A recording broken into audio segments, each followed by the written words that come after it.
All right, there are several different types of lines. So we have line segments.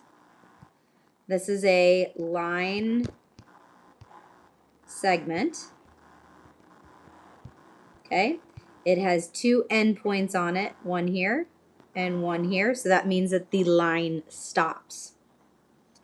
The next one is an actual line, which has two arrows, one on this end and one on this end. And we just call this a line, and this means that it goes on forever. The next type of line we have is array. It has an endpoint and then it has an arrow. The endpoint is down here and the arrow is here. It means that it stops at the endpoint and it goes on forever the direction of the arrow. So this is called a array. Okay? With that being said, I'm going to go up. We aren't quite ready for angles. I wasn't quite sure how to set this up. This is my first video like this. But now that we're here, I'm going to go ahead and go over some different types of lines that come together. So you can have parallel lines, which my lines are not perfectly straight here, so I apologize. But these are lines that never connect.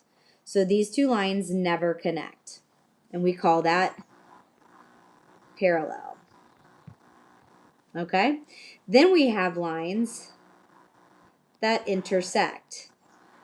They can intersect at any point and at any angle. This is called intersecting.